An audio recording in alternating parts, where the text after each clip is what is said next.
on his way. Devil is on his way.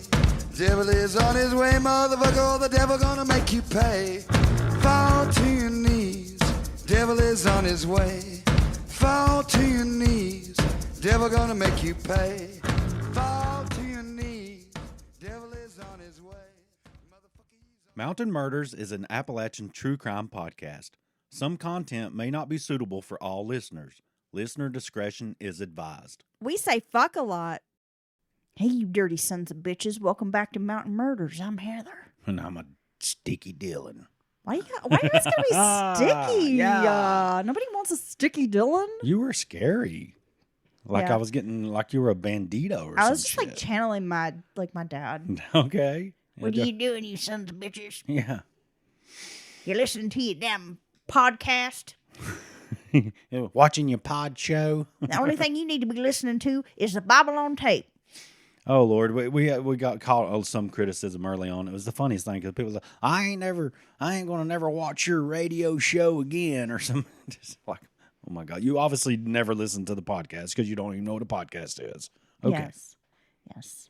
My dad loves to send me preachers, like sermons that he listens to. Would it be like the old scary ones that's like snippets in Rob Zombie movies? Those kinds of preachers? Kinda. Yeah. He sent me one this morning, and he was like, "You just can listen to this on the way back from your trip." Ah, dang! Why didn't we do that?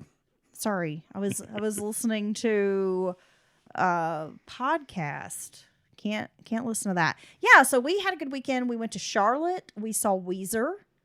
Saw some weeds. 1994 Heather is very happy right now. Okay, the teenage version of myself would be like, "Wow, you're so cool, Weezer." I got my hash pipe. It was a good show. We were surrounded by some strangeness. And I don't know, I do know, society is definitely devolving because some of the shit people say and do in front of others in public places blows my mind because, like, I won't get too far into it because we could ramble for about 20 minutes about all the things we witnessed yesterday at this show. But the lady that was sitting directly in front of me, at one point, her husband's rubbing her feet. He's really into it. I'm pretty sure he had a foot fetish. I thought for a moment he might suck her toes. Next thing I know, she's in his lap. I totally thought he was going to do. I'm telling you, he was so close. Like I wasn't like staring at them, but they were literally like 4 feet in front of us. Well, it's hard not to stare. They're sitting right in front of us. The way they were positioned in a way to where they were kind of displaying themselves to everyone else. Yeah, they were like exhibitionists. Yes. And I was like, this dude, when it got dark and the show started, Weezer came on and everybody started getting hyped. I was like, this some bitch is going to suck on her toe, bro. See, it's funny you think that because I was thinking that. I didn't say anything to you, but the whole time I was sitting there thinking, he going to suck her toes. Okay. Then she's in his lap, and I'm pretty sure she was giving him a hand job. At the very least. And they might have had sex because it looked like she was grinding on his lap a little bit. So that could have been a thing. I don't know. And this wasn't like a young couple. They had to be probably 10 years older than us. And this is a packed concert, folks. I This mean, is not no space. This is not the behind the bleachers or in the nosebleeds. This is down in the heart of it. People nearly shoulder to shoulder in lawn seats. So, yeah. And then I had trashy people on this side of me. Heather had a actually Weezer fan on the other side of her who knew everything that you didn't want to know about Weezer. Weezer. Talked nonstop about every fact and detail and everything you could possibly ever want to know about the band. I didn't need to know any of it. You don't know that stuff because you haven't sought that information but she out. was telling us everything. Well, we were getting it secondhand because she was telling her boyfriend, who seemed like he was equally as interested. Not. And then we had the lady behind us who wouldn't shut up, and she was really loud and had the kind of like a heavy New York accent. And she talked like the entire show until finally someone behind her was like, "Will you shut the fuck up?" And that guy's like a hero. I wanted to applaud him. Yeah. And I expected a confrontation, but she actually just kind of giggled and walked off. But I'm just like, what the hell is wrong with people? I don't get, and I get talking a little here and there, but you see this, we went and saw the Four and the Strange goddamn Gallows, small venue in Nashville, same thing. Or at your daughter's graduation. Like, they're just having these daily, like, non-important conversations we were at loudly. my daughter's graduation in an auditorium. Yeah. They're calling out the graduates' names. They're walking across stage, and the lady sitting next to me, an older lady, is having a full-on conversation with some young girl sitting next to her. That girl would not shut up. Gossiping. Like, well, then John Boy, he got fired from that job he had, and then they got evicted from that trailer, and then I don't know what they're going to be doing, but, Shelby, she's down there working at the truck stop at the Subway making sandwiches, and they can't afford nothing. And just having this, like, full-on It's like conversation about, like, some nothing. people they know, loud as fuck, until, like, another member of their party's like, shushing them. Like, will you shut up? Shut up. And that girl's like, huh?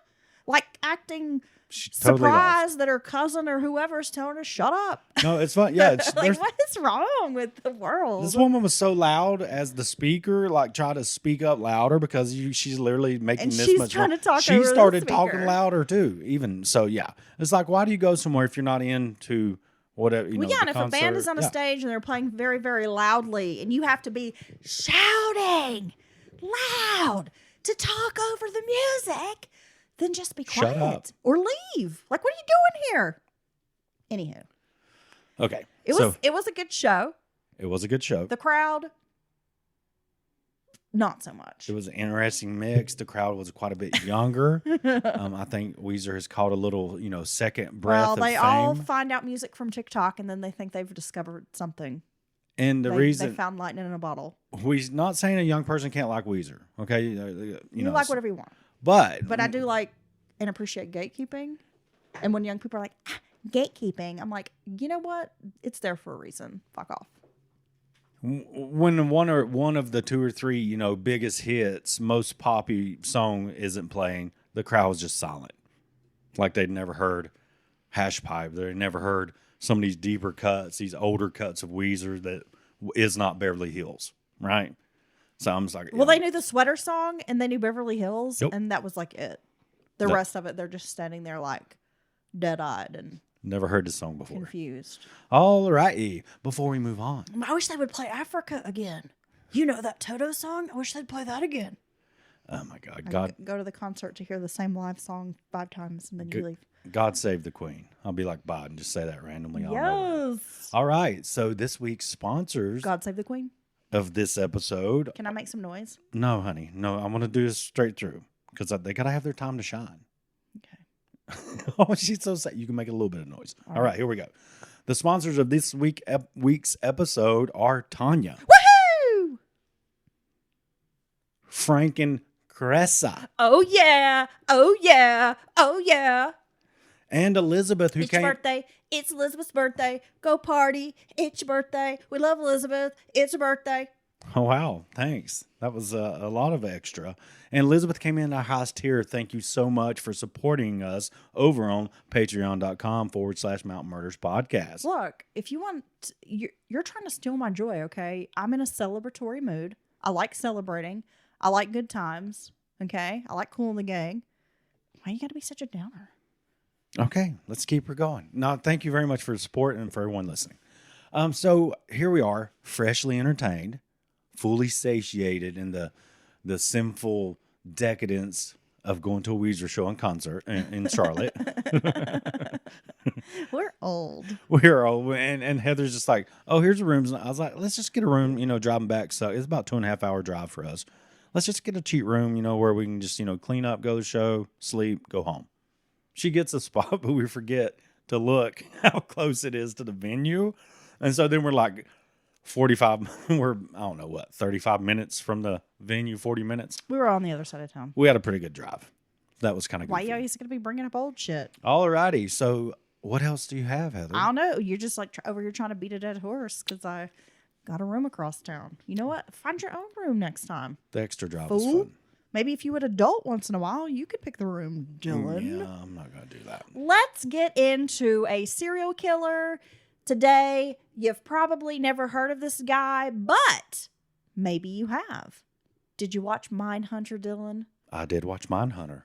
Okay, well, this serial killer, this little known serial killer that you probably haven't heard of, was actually featured the second season of Mindhunter. So he's one of the people that they went and visited in jail. The BAU, the Behavior Analysis Unit. You damn right. They interview this guy in prison, and he's not that cooperative, and they don't really get a lot of information. So it's a kind of a pivotal episode where Holden realizes not all of these killers are going to be as I guess, intellectual as Edward Kemper. And Or, sophisticated. I'm sorry, Edmund Kemper, right? Is it yeah. Edmund? Edmund. Ed Kemper. Ed Kemper. Whatever his fucking name is. Yeah, and sophisticated and helpful and open to talking to him. And understand psychology and Right. have somewhat of a high IQ, because this guy is not those things.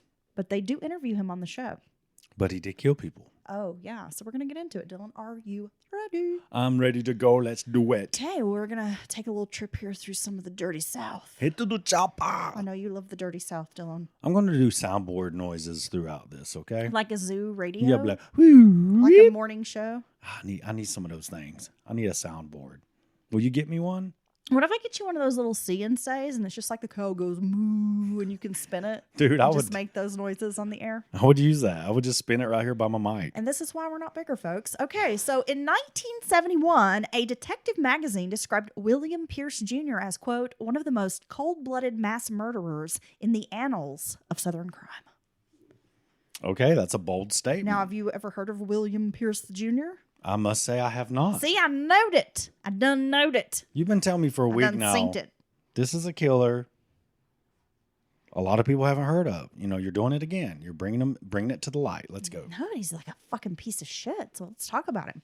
William Pierce Jr., known as Junior, Oh my God. was born on October 11th, 1931 in Midville, Georgia.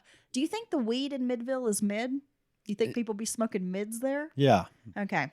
Well, at the time, Midville had a population of around 800 people, which has fallen down to around 260, 270 by today's count. Wow, that's a tiny community. Very, very small. Midville is known today for its popular boat ramp, which is an entry point for boaters and fishermen on the Ogeechee River. Okay, it sounds like a great place. So a but tiny town, and the most popular spot is the boat ramp. a boat launch into the river. There's a boat ramp That's why people come here. to the boat ramp. So I'm going to imagine it's rather rural, lots of outdoorsy stuff, right? In decades past, the town hosted railroad stops with a few industrial offerings, but now it's considered a more slow-paced town. And let's be honest, is it really a town? It sounds like a community. It's very tiny. 1931 was historically a tough year to be born. By now, the U.S. had entered the Great Depression, precipitated by the stock market crash in 1929.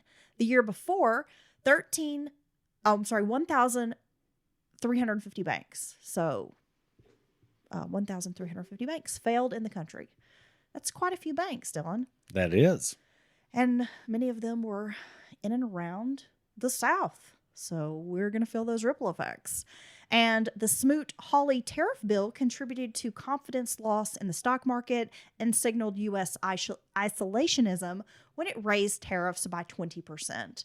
Considered the worst economic disaster in U.S. history, unemployment rose to 24.9%. And between 1930 and 1933, nearly 7,000 banks, which is 1/3 of the banking system, had failed. Oh my God. So to be born in and around this time, you're not coming out in the best circumstances. No, this is a terrible, terrible recession that hit the country. And I've seen some things that scare me that say some of the stats are more out of whack now than they were in the Great Depression. Right quick, I'll say one I saw just the other day. In the Great Depression, it was 14% of your income to buy a home or something like that. It's 22% now. So it was cheaper during the Great Depression to buy a home than it is now. I mean, that type of stuff scares me when I hear shit like that. Well, this caused steep increases in poverty and homelessness. In rural areas like Midville, the effects were immense. You've already got a small town, not a lot of opportunity there. And there's no infrastructure. There's limited infrastructure. There's not a lot of outreach. There's not a lot of federal, grants and monies like that in place to help people. I mean, it's almost worse than an urban area, I think. Now, before the Depression hit, Georgia was already struggling economically. While much of the nation enjoyed manufacturing and production booms in the 1920s, the cotton industry was seeing prices falling. Due to the combination of overproduction, foreign competition, and man-made fabrics like rayon, then there was a boll weevil invasion, it created a lot of hardships for farmers in the Peach State. A 3-year drought in 1925, followed by insufficient irrigation, led to a further depressed agriculture economy. Some abandoned their farms and moved to cities or out of state completely, contributing to the Great Migration into northern states. At the time of the stock market crash, nearly 2/3 of farmland was operated by sharecroppers. The majority of these sharecroppers were poor and lived on less than $200 annually. And this $200 annually is actually like what they said white farmers lived on, because black sharecroppers lived on much less than that. So black, white, I mean, it was poverty across the board, but obviously like black sharecroppers had it a lot worse. Yeah, I mean, just But everybody's poor and struggling and hungry at this point. the setup of the sharecropping system is you're basically owe your soul to, you can call it the company store, to the owner of the land. You're farming for him. I mean, you're doing good to break even and eat all year. Well, I bring this up because of the time period. I like to give you a little history, and also want everybody to understand the lifestyle or the environment that Pierce is born into, because it does play a factor, I believe, in some of his later issues. Cash crop farming was popular, but placed enormous pressure on the farmers to plant every available acre of land with cotton, which depleted the soil. All the problems culminated with less money circulating, which meant fewer paying customers, the absence of credit and financing, causing small business owners to fold. And for about 69% of Georgia farmers, the depression was catastrophic. You say 69%? Wow. Yeah. So, More than half of the farmers in Georgia were just fucked yeah. at this time. Yeah, like 6 out of 10 farmers fucked. The Pierce family experienced these extreme financial hardships. Not only were they very poor, but hunger was a daily reminder of their dire situation. I mean, we can joke about being poor, Dylan, but I think very few of us know what true hunger feels like. Well, no, in this day and age, especially in most Western countries, poor is probably better than these people lived when it was good for them. You know what I mean? Exactly. So they're very poor, very hungry. Rural Midville's population was like half black, half white, so 50-50, but all suffered through the poverty together. Junior's mother was a domineering woman who doled out discipline freely and was always fighting with her husband. She ruled the roost with an iron fist and frequently physically and verbally abused her son. In 1945, the couple finally divorced, but the problems endured at home. Junior's mother now projected all of her frustrations onto her son. He was frequently beaten, and Junior spent time in the swamps, killing squirrels for dinner and collecting berries to eat. Now you get out there in the swamp and get us some berries and squirrels. Well, I mention this because he does discuss this in interviews, and they actually took some real, quotes from him to put in that Mindhunter episode, because they interview him about the poverty, and he says, well, you go shoot you a squirrel and eat it unless you want to starve. That's what he's telling Holden and the other officer on the show. So it's literally, you're living hand to mouth every day. You have to go, and you don't just go get it or someone bring it. You have to go kill, hunt. Yeah, and he talks clean. about being a little kid and being hungry and going into the woods to forage for some berries because he was so hungry. And that was Right. the only thing there was to eat. And if you don't catch anything, you don't have anything to eat. You're hungry till tomorrow and try it again. Yeah. That's a very hard way to live. And It a lot of us is. have never been exposed to that, even people that's come up quite poor. But when you was talking about the community suffering together, it's like we've said before, poor people, poor ways. Poor doesn't care what color you are. Will you have to maybe deal with things and stuff differently because of race, which we've kind of put the whole race thing on ourselves. We're all just human. I don't know why we ever started with the I race don't shit. either. But anyway, when you're both poor as hell and you don't have anything, your kids are and hungry. So instead of letting this division keep you from uniting, you should unite. because they meaning the uppers, right, the haves and the have-nots, the haves have convinced the have-nots, well, you're poor and he's poor, but you're still better than him because your skin color. And then you got dumb crackers believing that shit, when at the end of the day, you still poor. They're y'all the same. So You're- instead yeah. of creating these divisions of race, you're still like, if y'all would unite and join forces, y'all together, you would have this united front and could be more powerful and make shit happen. We still allow this today. We still allow these little dumb things divide us instead of uniting us in this country. So yes, Dylan.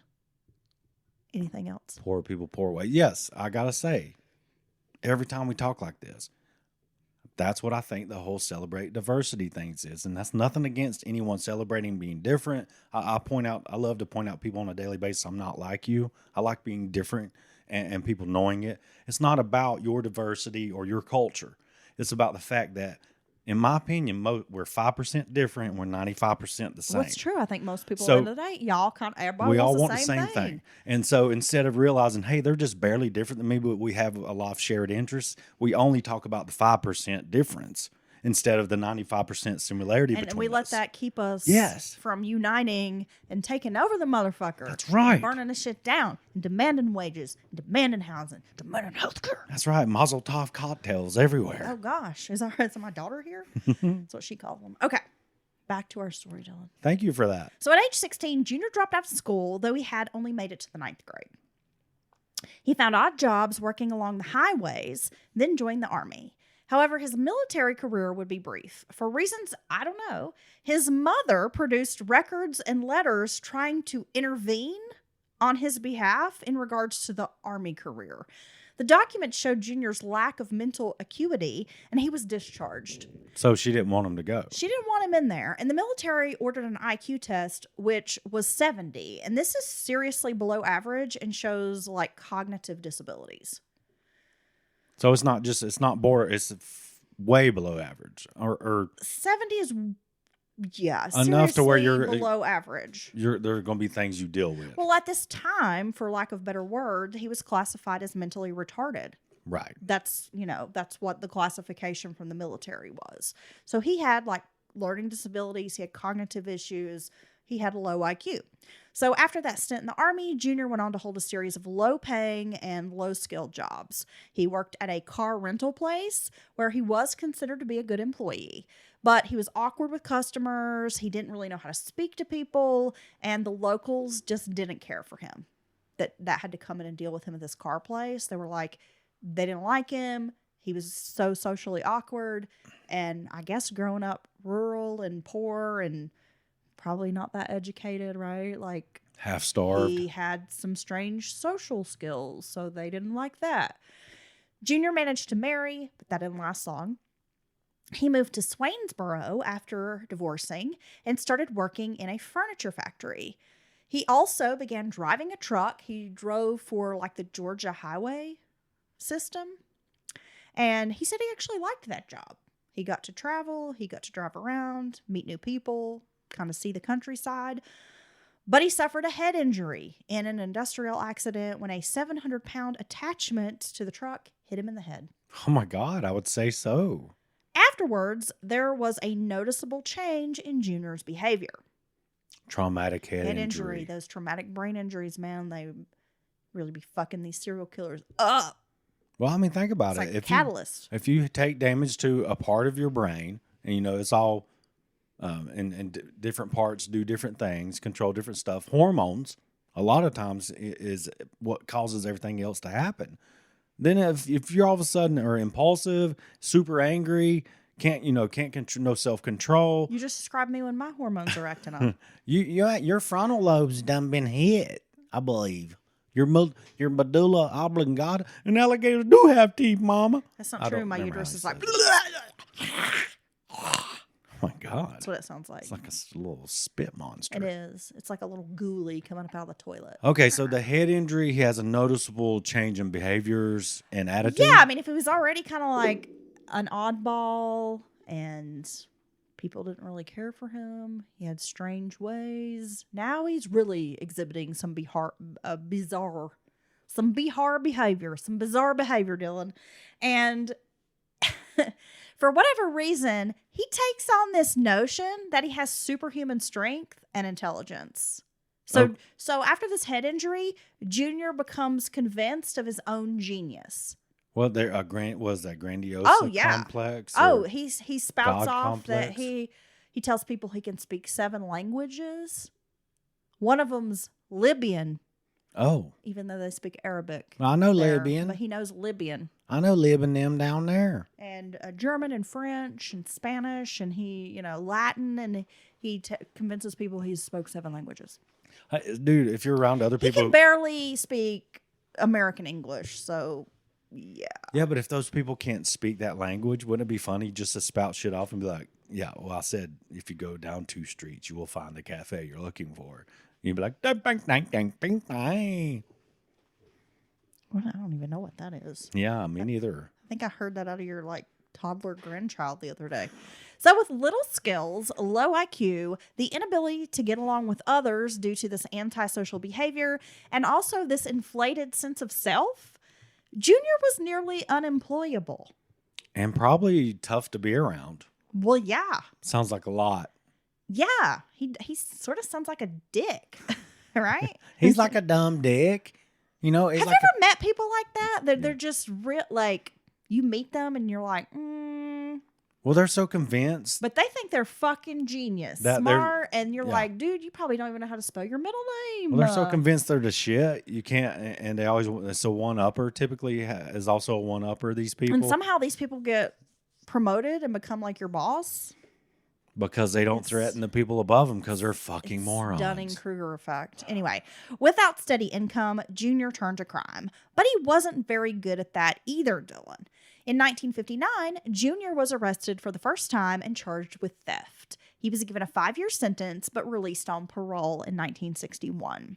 Only a few weeks after being released, he would be arrested once again for arson and robbery of a store.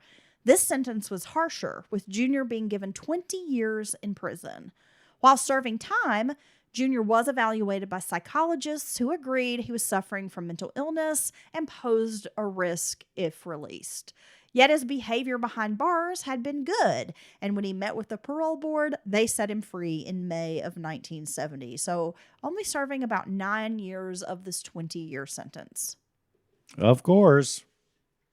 After a few weeks of freedom, Junior decided on June 27th to enter a North Augusta home of W.E. Poozer for the purpose of robbing it. Now, he did not expect to encounter anyone at the home, but discovered 18-year-old Winthrop College student Ann Goodwin, who was babysitting the Poozer's 16-month-old child that evening. Junior sexually assaulted Ann, then shot her after a struggle. She would make it to the hospital after the Poozers found her lying across a bed in the home around 11:25 p.m. Now, at first, they thought the young woman had been badly beaten, but soon they realized that she had actually been shot in the head. Junior stole a number of valuables from the home. Police were able to figure out that the intruder had entered in through the back door of the home, that the back door had probably been left unlocked and he was able to come in that way. An intense investigation began with local police seeking help from SLED. And for our listeners who are unfamiliar, SLED is the South Carolina Law Enforcement Division. It's like a state Bureau of Investigation. Yeah, it's just like the GBI, Georgia Bureau in Georgia, the TBI, Tennessee Bureau. It's your FBI per state. Exactly. And SLED assigned a full-time investigator to this case. So they are devoting a lot of time and attention to trying to solve this murder of Ann Goodwin.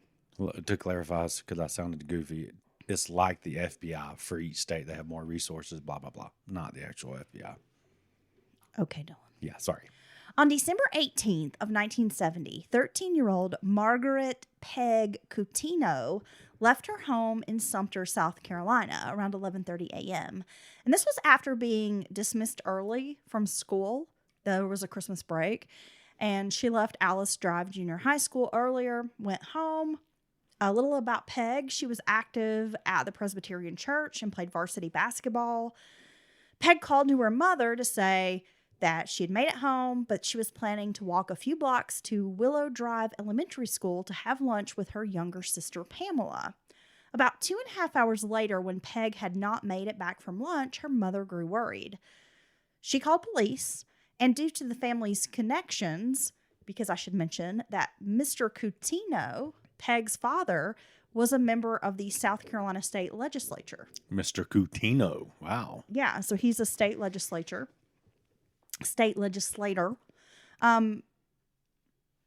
Because the family is very prominent in the community, there were radio broadcasts that began appearing immediately across Sumter reporting the missing teenager. There were some people who claimed to have seen her on the street in moments leading up to her disappearance. Among them was a schoolmate. Though not a close friend of Peg's, the boy said he knew her slightly and insisted that he had caught a glimpse of her at an intersection several blocks from the school shortly before 1 p.m. and that she wasn't alone. According to published reports at the time, the boy said he had seen Peg Coutinho in the back seat of a car with 2 other people. Quote, "There was a man driving the car with dark-colored hair with glasses," he told authorities, according to a version of the events later recounted in print. He said, and this is again from this newsprint story, he was between 30 and 35 years of age. So who would she be in the car with? This older man, 30, 35. Right. And it's kind of odd. Someone right? completely unknown to her mother, even though she sounded like she was being a fairly responsible young person. I get out of school early.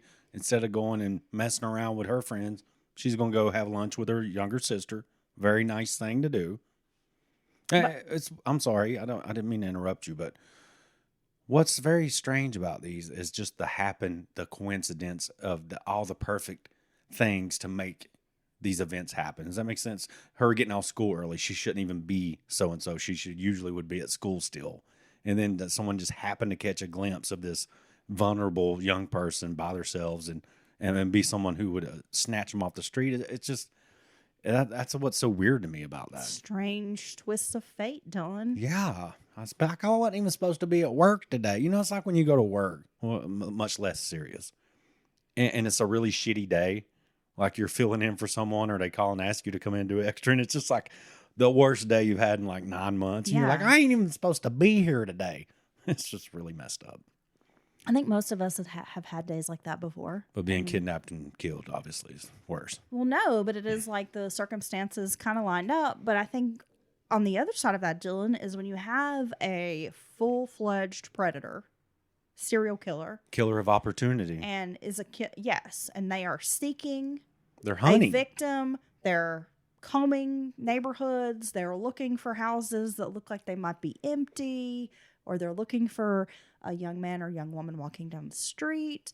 I mean, they're hunting. So they kind of make their own opportunities to snatch somebody. That's if true. you really think about it. If it wasn't her who just happened to be there, shouldn't be there, He would have gone a few blocks over and perhaps found someone else. So just the entire thing's random. It is very random. Oh, and it okay. is strange how it works out. But at the same time, you know. It's how it's going to always be. Yeah. I mean. Because when you think about, I know we talk about. Control our surroundings we or talk, other people. No, you can't. You talk about killers and stuff. But when you really think about the nuts and bolts of what they do, it's not easy. It takes a lot of energy. And they are literally hunting. Well, any of us could fall victim for prey, yes. To someone like this. It's very scary.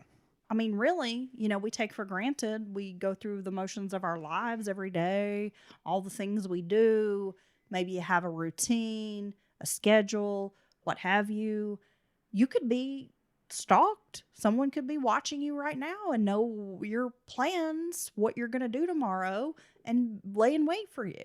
I mean, any of us could be victims, and that's what's so scary about it, especially when you get to something like this, where it's just a random stranger abduction, stranger murder.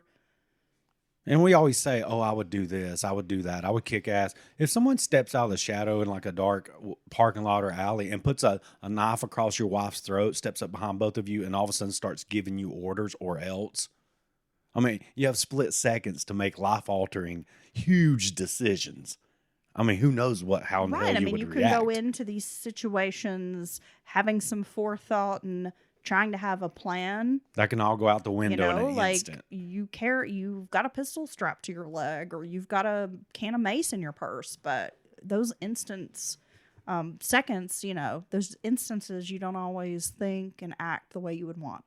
Let's get back to our story, Dylan. So by the following morning, a dozen men on horses searched a 4-mile radius around the area where Peg went missing, but they yielded no results. It was 12 days later after an exhaustive search that 2 young officers who were stationed at Shaw Air Force Base were riding trail bikes in the Manchester State Forest when they stumbled upon a body. Now, at first, they thought it was a mannequin, which we've heard that time and time again from folks who happen to make discoveries like this. Your brain doesn't want to admit what you're looking always at. think, oh, that's a mannequin. But then what would a mannequin be doing out in the middle of the state forest, Why right? is there a mannequin with its arm sticking up out of the ground? But they Leaves. soon realized this is not a mannequin. And one of the young men recognized a polka dot sash that had been prevalent in news reports about the missing Coutinho girl. Wow. The girl had been bludgeoned to death, likely with a tire iron, and she had also been sexually assaulted. 2 days after Peg went missing, Pierce, or, Junior as we call him, drove down to Vidalia, Georgia, where he robbed a service station for $78. During the robbery, he shot and killed 59-year-old Joe Fletcher, who worked at the station. Fletcher was a traveling salesman, and he only worked at the service station between travel jobs to make ends meet. There were no witnesses, so Joe would have been the only witness. And Junior was smart enough to know you don't leave any witnesses behind. Man, back then, especially, it was so, we weren't so connected. People could do these like back road, crime sprees, breaking into homes and businesses, robbing everything in sight, and just keep going because you can't catch up with them quick enough. It's true. January 20th of 1971, Junior robbed a store in Sopperton. To ensure there were no witnesses, he shot and killed 51-year-old Lacey Tigpen, who ran the store. On January 22nd, Helen Wilcox, this is how the newspaper described her, Dylan, as a shapely 32-year-old mother of 4. Okay. So is that their way of saying, like, she had a body on her? It sounds She like was it. shapely. It sounds like they meant she's still, a little sexy mama. She was like hourglass lady, had Maybe. that figure or something. I feel like if they were being a dick and just talking about she was big or something, they'd said some dumb shit like rotund, right? But the fact they described her as a shapely Yeah. 32-year-old mother of 4 disappeared from a small grocery store that she operated near Hazelhurst, Georgia. Her body, nude from the waist down, was eventually found buried in a wooded area near the swamps, where, it took some days for them to find it, so she was already kind of badly decomposed when they finally found her body. Oh yeah, Just the swamp, the heat, that's got to be the bugs, yeah. that's got to be a top 3 for the quickest deterioration of remains. A swamp's got to be in the top 3. Now, this is so sad.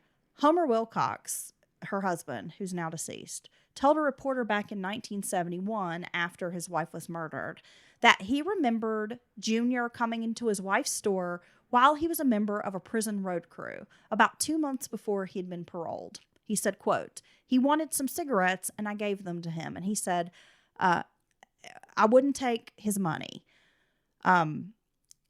He said, no, sir, I'm not going to take your money. I want to give this to you. I gave him $1 out of the cash register and told him, I know this ain't much. I told him to stock back when he got out if he needed anything else. Wilcox said with his voice breaking, he stopped back.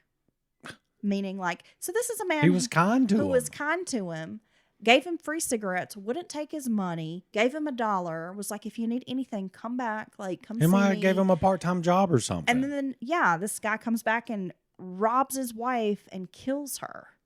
That's the coldness. That's the psycho or sociopath part of it. He doesn't care. That doesn't matter to him. He didn't register, oh, wow, warm feelings when that man was kind to him when he was in jail. On January 28th, Vivian Miles, age 60, who also operated a country store, this time near Baxley, was killed during an apparent robbery. Her 5-year-old granddaughter, Rhonda Ussery, was severely beaten but did later recover. This time, there was a witness. He was Joe Overstreet, a bread truck driver, who identified Junior as the man he saw running from the scene. He said William Pierce Jr. shot at him twice as he fled, but missed both times. So it was on March 8th of 1971 that Junior was finally arrested. But this is after he robs that gas station in Baxley. He's taken into custody and interrogated for hours, but it didn't take long for Junior to confess to 6 murders. In addition, he confessed to 3 other homicides, which they didn't even know about. I mean, they just hadn't made any of these connections, and he just starts telling them everything. Junior claims that he strangled and abducted 17-year-old Kathy Jo Anderson in Columbia, South Carolina in December of 1970. And later, she was discovered in a wooded area in February of 1971. Kathy was a high school senior who worked part-time at a Shoney's restaurant in West Columbia. She was reported missing when she didn't return to her grandparents' home after an evening shift. She got off at 11 p.m., never made it home. They found her car abandoned with flat tires near Platte Springs Road. A hunter discovered her body buried near the Red Bank Community Center. The grave was shallow among scrub oaks and covered with old washing machine parts. Okay, I've never heard that particular description of a scene. Washing machine parts. Junior also confessed to the murder of 20-year-old Virginia Jenny Main in Gastonia, North Carolina. So Jenny was from Boone, but she worked as a caregiver and a housekeeper to an invalid woman named Mrs. Matthews in Gastonia. On August 21st of 1970, Jenny played records for Mrs. Matthews for about 3 hours, then told her employer that she was going downtown that evening to do some shopping, but she was never seen again. Her body was discovered on September 4th near Dallas, North Carolina. Jenny had died from 3 gunshot wounds to the head. Police determined a .25 caliber bullet was responsible. Jenny's body was badly decomposed, her clothes were in disarray, and her pants were torn.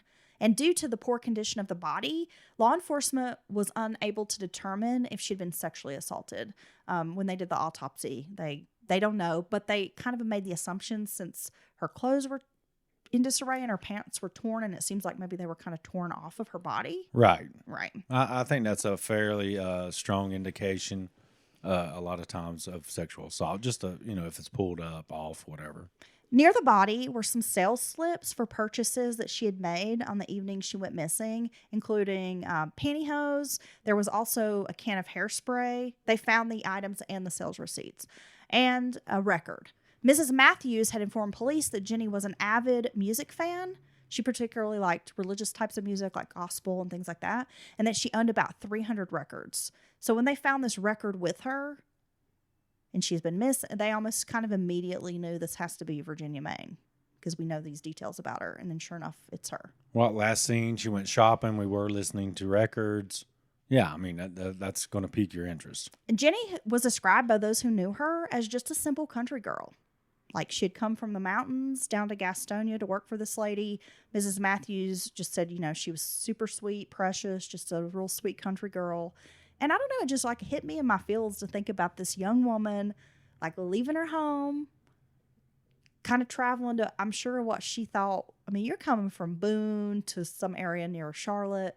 You're kind of thinking like, oh, this is a city, right? Yeah, and in a profession, in a job that's giving of yourself to someone, helping care for them, Yeah. and doing it not just mechanically or robot-like, but caring for them, sitting with them, spending time with them. That takes a certain kind of person, I think. A very wholesome and kind person. Yeah, it just, that whole, just reading the interview with Mrs. Matthews and reading about Jenny, it just kind of hit me in my feels like, oh my gosh, this is a poor young woman whose life was just snuffed out. Sounds like a great young person, Just young like lady. Homer Wilcox talking about his wife and how, I don't know, that broke my heart for him to be like, he came back all right, I mean, that's just so sad. That is heart-wrenching. It's like no good deed goes unpunished, right? Well, on August 10th of 1970, Pierce was robbing a Gulf service station in Beaufort, North Carolina. He killed the 60-year-old proprietor, a man named James Sayers. So this is the 3rd murder he's confessing to. And Sayers had owned this service station for about 25 years. So he's like well-known in the community, good guy, everybody likes him. Again, a bread truck driver. These bread truck drivers keep witnessing this shit. Man, it's not safe to deliver bread. Nick Myers, the bread truck driver, stumbled upon Sayers' body at the station around 7 a.m. making deliveries. So on the next day, he finds him. Sayers had been struck in the back of the head and in his back with an axe. Oh, my God. Yeah, brutal bludgeoning. Junior took $970 from the station's till. So he's just telling them all the shit that he's done. See, I was wondering as you were starting to lay this out, it sounds like these were, rural crime scenes, no witnesses, and that's why he killed the one person there. And I'm like, how did they get? So when they started talking to him in the beginning, he just spills everything. Yeah, they think he's robbed this store. Right. And then all of a sudden he starts telling them every fucking thing. Well, I think he thinks so much of himself. He's lore building. He wants to tell people about these things because he's kind of proud of it, maybe. Well, law enforcement noted during their interrogation that Junior's behavior was strange. He would launch into ramblings and these lengthy confessions. Then he would become withdrawn, and they described him as snarling and aggressive. So all over the place. Yeah. Out of nowhere, they said he would start howling like a wolf. And law enforcement thought he was trying to make them think like this guy's crazy. Right. He's trying to play him so he can plead crazy lady or insanity. A search of his vehicle and apartment, along with that eyewitness testimony from Joe Overstreet, who had witnessed Junior attack the grandmother and the child, plus all of these confessions, and they had enough to charge him and finally take this guy to trial. In September of 1971, Pierce went to trial for the murder of Mrs. Miles. Overstreet's testimony, paired with the evidence found in his apartment, was the basis for his conviction, and he was sentenced to life in prison. All right. In March of 1972, Junior was transferred to the Jeff Davis Circuit Court, where he stood trial for murdering Helen Wilcox. During the trial, Junior claimed his confession was coerced and that he was not given his Miranda rights by the officers. Despite these claims, Junior was found guilty and given another life term in prison.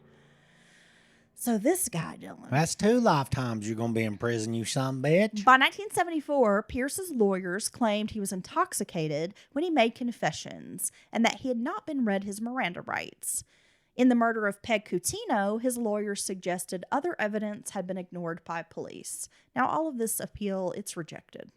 I mean, they're like, fuck Junior, we've got our man. Yeah. Now, in 1977, Donald Pee Wee Gaskins, remember that guy? We covered him many years ago. He's a little teeny-tiny monster. In the early days of the podcast. Now, Pee Wee admits to killing Peg Coutinho, but then he soon redacts the statement saying he was coerced by law enforcement. And if you remember, Pee Wee bragged about he was like a damn Henry Lee Lucas or an Otis Toole. Like, he would brag about killing people, and he wasn't even in the state. Yeah, You know what I mean? There's times I think with both those sets of people, they actually found they were like locked up when they were claiming that they had killed somebody. William Pierce Jr. was a callous killer who robbed and raped without mercy. He did die in prison in May of 2020. Good for him. Now, in 2019, Pierce appeared in the second season of the Netflix series Mindhunter, in which he was portrayed by an actor named Michael Filipowicz. In the scene, Pierce refuses to cooperate with the behavior analysis unit, and an Atlanta PD officer who happens to be accompanying the character Holden on the show gives him a candy treat. He gives him like a Malomar. And this kind of coerces Junior or like loosens him up a little bit. Right. And he starts talking, even though he's no Ed Kemper. He's no Charles Manson. He's not going to give you a bunch of information. He's very vague and like, yes, no. Yeah, he's just That's what his answers. Yeah. So, but they do kind of bribe him with this candy treat because he was known for having a sweet tooth in prison. And at one point, his mother hounded prison officials writing these letters declaring how unfair Junior's treatment was because he couldn't even get no Oreos. You ain't giving my boy no Oreos down there. Yeah. And there is a picture of Junior in his cell where he's surrounded by snack foods. Apparently, he had this sweet tooth for days and would eat just shit tons of candy and spent tons of money in the commissary area buying junk foods. Cookies, candy, you name it. Well, good. I'm glad someone's helping Junior keep up his sweet tooth addiction. Well, I guess it was his mama who was pissed off that he can't have his Oreos. I know he killed all them people, but he could at least have some Oreos and milk. Who would do that? Mrs. Junior? I mean, I would, Ms. Pierce? I would hate. I don't even know how you deal with your child being some prolific killer or killer of any sort, or violent criminal of any sort, really. But I don't think I would be advocating for their cookie rights. I may still contact and talk to my kids some form or fashion, but I'm not going to be. I'll be like, well, you don't get cookies. That's why you should have killed all them people. So you would tell me through the glass window, like, I'm sorry, Heather, but you don't get any chicken tikka masala. Look, I'm tired. No Indian food for you No. because you killed people and you don't get this anymore. I'm not going to email the governor's office anymore about Carmelos. You're just going to let it go. You don't get Carmelos anymore. I love those. And the Indian food. Yeah. You would have both. Yeah, well, that's the one thing that I would be really sad if I had to live without is Indian food. Because I love it. She loves it. And you hate it. And I never get to eat it. I don't care for it, but I'll take you. I'll figure out something I can do as far as what I can eat while I'm there. But like I said, the problem is I don't understand the menu. I haven't had a lot of exposure to Indian food for the most part, so I need to learn the ins and outs. So I'm You just gonna, like curry? I'm Just at the order start a curry or something. ordering something different and trying it. But so he died, passed away in prison. Good for him. Fuck him. Fuck him for real. He's like a piece of shit, bro. He's a POS, a big old shitbird. But I am interested if Junior, you can always go back and be like, well, what if? I wonder if Junior would have been such a big shitbird if he hadn't been knocked in the head, if he hadn't been knocked in the noggin, Dylan, by a 700-pound piece of equipment. It already sounds like he was a bit of an odd fellow, odd character. Maybe already having impulse control issues, antisocial behaviors. And I think that just exacerbated that head injury, just dialed everything up a notch, maybe removed his last little bit of self-control or impulse control, and maybe just upped his violence. Who knows? I mean, we all know things associated to head injuries and, violent behavior. Okay. Well, maybe you're right, Dylan. Well, I think that was a pivotal moment in his life. And I think it certainly quite possibly is the reason he went down the path he did. Well, it doesn't matter, though. Well, it doesn't. You're not supposed But I'm to do just that. curious because, we hear all these stories about people who, they might have a few issues, but then they get that head injury and they go full on crime, full on criminal, Yeah. full on killer. They got a big ass dent in their head and shit, and like some stitch marks, like a big gnarly scar. And Like Randy Quaid in the Christmas Vacation movie when he talks about picking up radio stations with his metal plate. Yeah. You can't use a microwave. It makes my head do something weird, right? God. Anywho. So that has been the story of William Pierce Jr. Surprisingly, not a very long episode, Dylan, but I did a lot of research on this case, mostly from old newspaper articles. There hasn't been a documentary made about Pierce or any true crime books written, which kind of surprises me. Well, 'Cause that he's a prolific serial killer well, yeah, just the in the coldness South. and the kind of crime spree, randomness of all of his stuff. It was a lot. So I really am surprised it's not a bigger story. Well, I true like crime. to get more details, and I got I exhausted the details, Dylan. I got about all I could extract from news articles. But yeah, somebody out there should write a book about Pierce because he's a wackadoodle. I must say, back then, especially back in the day, news traveled slower.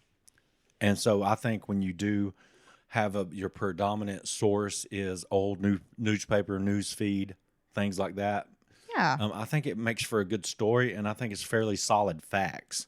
You know what I mean? It's all been washed out. It's been investigated by, true investigative journalists and things like old school. The gumshoe who go out there and, beat the pavement and ask questions and find out things that, you know what I mean? I think it makes for a good story. So you're saying I should write this book is what you're saying? Well, I'm saying nowadays everybody rushes to be first, and everything happens in milliseconds. And it takes a year and a half for the real shit to come out. It's true. Well, thank you for tuning in to this episode of Mountain Murders. We will be back with a brand new midweek on Wednesday. We are trying to stick with a regimented schedule this time around. We do appreciate the last few months. You guys have been very patient with us, but our main goal is to make sure we are scheduled, Dylan, and we are on time. Isn't that right, buddy? Wow, that sounded like we were incorporated when you were talking right there. We are. And I'd like to thank our sponsors of today's show again, Elizabeth, Frank, and Cressa. Tanya, thank you very much for supporting us over at patreon.com/Mountain Murders Podcast. It's a Mountain Murderers banjo party. It's not a parking lot party. Oh, gosh. Okay. Can we talk about that song for a second? We can. What would you like to talk about? It's just you kept telling. Okay, so you were bartending, and at the place you were bartending, you kept hearing this song. Yeah, for some reason, it was only during the day shift when this one particular manager was on duty. I guess she had a playlist that she liked, and she would play it, the same one every day. Okay. And of course, I'm being forced to listen to this playlist. Right. And I mean, I'll be honest, I'm not a huge fan of today's country. That pop country, the bro country, like my red cup and my shorty shorts, like that's not my jam. I'm a huge country music fan though, but I like older, more traditional country. Can we right? teach you how to buggy? Yeah. Okay. So this woman loved this song about the parking lot party. And I was like, what? I'm sorry, but this is like the dumbest shit I've ever heard. So I came home and I was like, Dylan, have you ever heard the parking lot party song? And I'm kind of making fun of it. And you were like, no. So then I played it for you. It's a parking lot party. But it's like, I hate it, but it's one of those earworms. That's because it's pop. That you hear it and then Yeah. it like gets stuck in your head. And then I'm singing parking lot party, even though I don't want to fucking sing this song. See, But I finally played it for you. and I can't get And it out now of my you head. can't get it out of your head. And now you keep bringing up the parking lot party. See, that's what you But were. you don't even like it.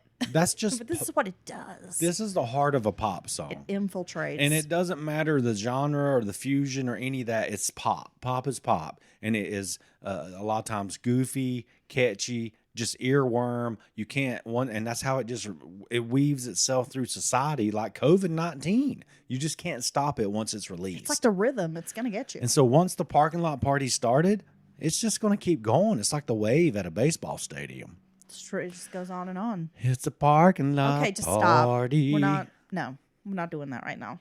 All right, so yes, you can join us over on Patreon. You get access to a lot of other stuff. We're blowing up over there on Patreon. And we are cranking out some content. Now Dylan is focused.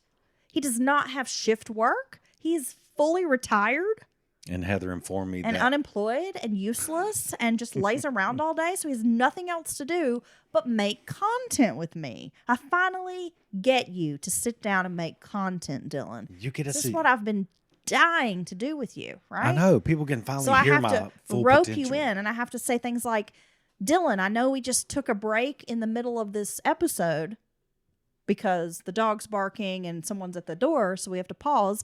And the next thing I know, Dylan's in the kitchen, like trying to heat up a plate of chicken. And I'm like, are you trying to eat that right now? We're in the middle of recording. And you're like, no, that's my chicken for after the show. And I don't understand why you were trying to microwave it and then not eat it and then microwave it again. That makes no sense. I think you were really planning that you was going Nope. to eat a fucking whole chicken leg, a big leg quarter, sitting in here at the studio, and you're going to have your little barbecue hands No, all over the laptop. I wouldn't be sticky.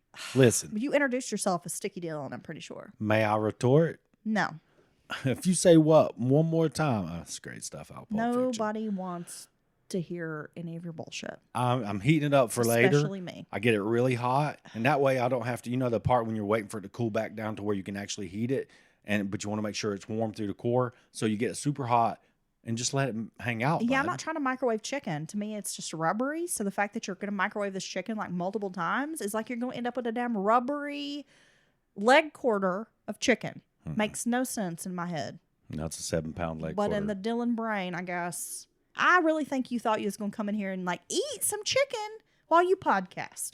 I know you would never let me eat a barbecued leg quarter. I can't even have a mint. Well, or you know anything. that now, but you only know that now because in the past you be in here trying to eat a leg quarter. Now, could you And have to imagine tell you no on the leg mic quarters. if I'm sucking on this?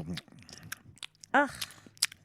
So stop. Stop making dad noises. Okay. No. Yes, and we brought back. Okay, let me finish her off. Okay. We got the FBI files on Patreon. We Yeah, got. we're we're going to drop a brand new FBI's Most Wanted episode on the Patreon. It's pretty cool.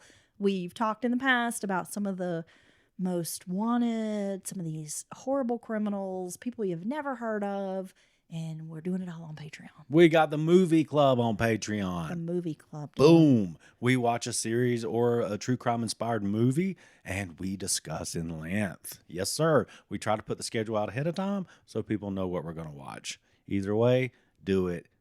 Do it with us. Have fun.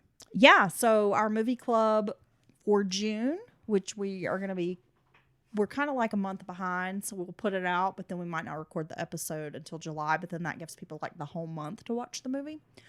We are watching Captive Audience on Hulu, which is the story of Steven Steiner.